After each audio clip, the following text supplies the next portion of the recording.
Good afternoon. I'd like to thank all of you for joining me here today to discuss the recent issues related to violence. I welcome the community who are joining us live via the internet, as well as local media joining us here at headquarters. Thank you for being here.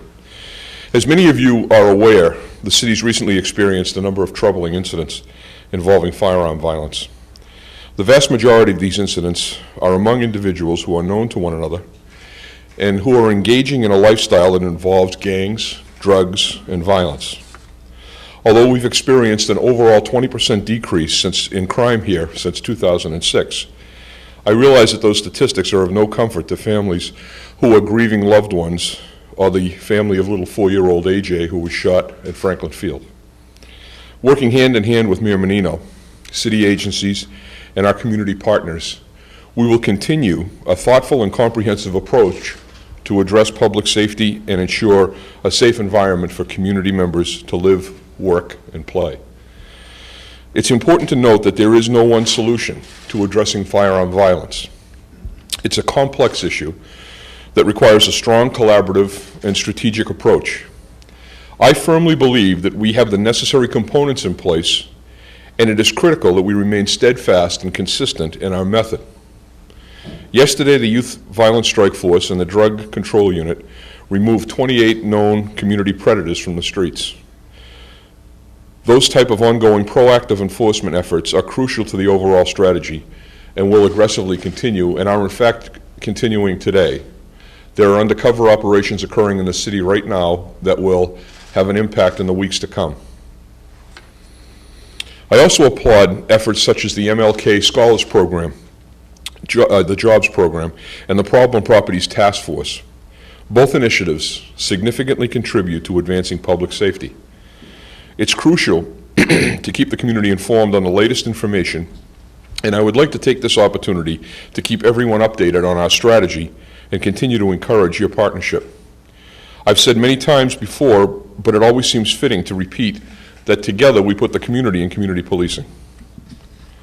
On behalf of all of our officers, I pledge the commitment and focus of the Boston Police Department to effectively address the issue of violence. I'm grateful that Boston is comprised of a caring and strong-willed community who's with us to stand up against these cowards who consistently demonstrate a shocking disregard for civility and humanity. The Boston Police Department, in conjunction with the city, is taking the following measures. Community members will continue to experience an increased uniform presence across the city, particularly in parks and public spaces throughout the summer.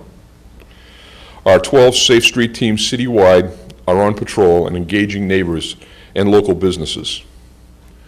The patrol force is closely monitoring the activity and whereabouts of known gang members. Officers are closely collaborating with street workers to strategize on problem-solving initiatives. In addition, the Boston Public Health Commission will also be canvassing the area and engaging residents about ongoing concerns. The Boston Regional Intelligence Center, along with our state and federal partners, are laser-focused on the profiles of specific targets in the area known to engage in violent behavior. Command staff, in conjunction with the Boston Regional Intelligence Center, are exploring the expansion of surveillance cameras. Our specialized units are working tirelessly, focusing on impact players. Our PACT list, which is a list of persons of interest with past incidents of violence or drug trafficking, has been refreshed, and we continue to target our city's most violent offenders. 64 recently graduated police recruits are out in the districts right now.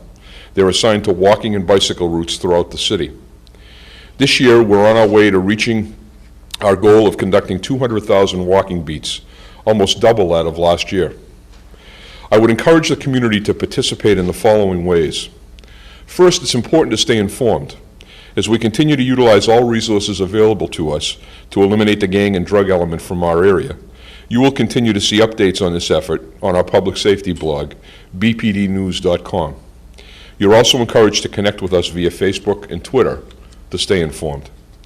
Our Crime Stoppers unit is proactively engaging neighbors by distributing anonymous text-to-tip pamphlets and keeping residents informed of ongoing information about a crime, particularly crimes that have occurred or have the potential for occurring. We want people to call us with this information. The text-to-tip program has been extremely successful, and allows anonymity. It gives us the information that we need to prosecute cases, and it gives us that ability to connect with the community and make a difference without any risk. Remember, community members who wish to assist the investigation in an anonymous manner, as I spoke about, should call Crime Stoppers at 1-800-494-TIPS or text the word TIP to crime, 27463. The Boston Police Department will stringently protect the identities of those who wish to remain anonymous. The Neighborhood Crime Watch Unit is deployed out in the neighborhoods right now, and we encourage individuals to take part in Neighborhood Crime Watch efforts. If you're interested in starting or joining a crime watch, you're encouraged to call us at 617-343-4345. Thank you for your time and consideration on this, and we look forward to continuing to work with all of you in making Boston the safest city in the nation. Are there any questions? Commissioner, what areas of the city are most problematic right now? Well, right now Dorchester is, the Bowden Street area in particular, from Columbia Road on the side streets down to Bowden. This is the area that's erupted recently. We also had an incident yesterday in the south end, but we targeted the whole Mattapan area several weeks ago when violence started to erupt there, and it's really stopped. It's been slow there. So in the summer months, we know in late June, early July, the shootings start to go up, and we have to chase it around the city, and that's exactly what's happening right now. We've picked up 25 people yesterday. We're focused on those areas where violence is occurring and those individuals who are engaged in it, and they should be aware that we're out there working right now to put them in jail. The mayor also said yesterday that I guess that there's a group of people that are going around that are in their 30s, which is different from what most people perceive as the group that's creating most of the violence in the city. Can you talk about that a little bit? Well, there have been several people victimized in their 30s recently. Unfortunately, these are retaliatory issues, and they're individuals who have been involved in the gang life from the time that they were teenagers. So as they cycle in and out of jail, the old feuds will sometimes erupt again, and that's really what we've been experiencing. We're very focused on this. We're very much aware of the ongoing drama that's occurring, and we're looking to pull the pin out of it at any place that we can. So if we can take out one individual who was responsible for some of the background stuff here, we're going to do that also. So it's not just the shooter that has to worry, it's the whole gang around him.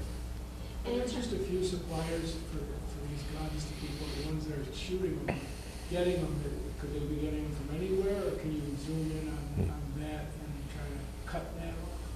Well, we have a good idea as to where the crime guns are coming from. We trace every gun that's confiscated here. We send it for ballistics testing to tie one gun to another. Unfortunately, they come from house breaks in Massachusetts. They also come from neighboring states that have lax gun laws, and they come from down south.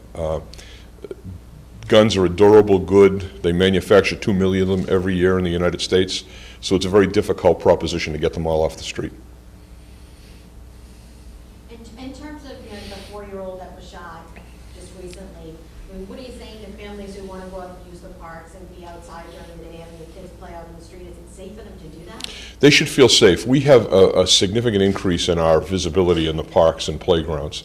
Officers are out there keeping track of who's in the parks, and we're doing everything we can to maintain safety there. I understand people's hesitance when you see incidents like this happening, but bear in mind that most of these incidents are occurring in and among a small group of people that have decided to throw off the legal system and to take matters into their own hands, and with very few exceptions, that's usually where the violence is centered. What's the update on that shooting? We need more information. We have some people have come forward who were at the scene, but there are people that are very close to the young man, as a matter of fact, that was injured, that haven't been fully cooperative with us. So we're calling on not only neighbors and individuals who know the shooters on this, but also on members of the family that could be better, who are in a better position to help us and could do a lot more, actually. Thank you.